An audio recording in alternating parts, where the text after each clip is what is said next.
Kahit nasa bakasyon mood, hindi nagpapauli si Bel Mariano sa pagiging fashionista. Proof ang kahit simpleng biyahe sa tren ay main character moment pa rin siya. Sa isang Instagram post, ibinida ni Bel ang kanyang edgy at stylish na outfit habang nasa subway sa South Korea. Parang eksena lang mula sa isang Korean novela ang datingan niya, mula sa outfit hanggang sa aura. Kulang na lang talaga isang dramatic soundtrack at camera pan. May witty caption pa siyang subway surfer at kayong walang board, she definitely serve looks. Pero hindi lang ito ang highlight ng kanyang Korea trip. Ibinahagi rin ni Bel ang ilang photos mula sa kanyang getaway sa Nami Island. Kitang-kita na nag-enjoy siya sa peaceful vibes ng lugar, malayo sa glitz and glam ng showbiz pero dala pa rin ang natural niyang charm.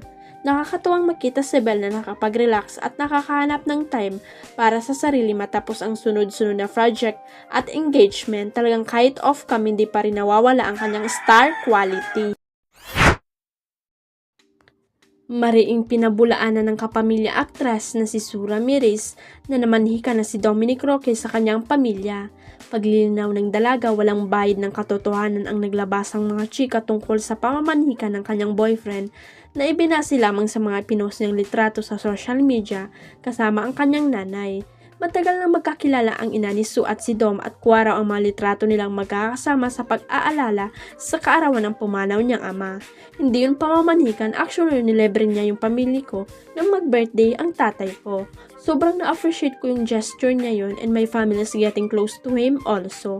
Paliwanag ni Su nang makachika ng bandera after ng fresco ng latest movie niyang In Between kasama si Diego Loizaga. Sabi pa ni Su, wishing siya na si Dom na nga ang kanyang dawan at umaasa rin na sanay sila na ang magkatuluyan sa ulit lalo 29 years old na raw siya ngayon. Anya pa, sobrang napipil niya ang present ni Dominic kapag magkasama sila dahil maalaga at truthful daw talaga ang kanyang boyfriend. Babaeng babae ako, tingnan nyo naman kung gaano kaba ang hair ko ngayon.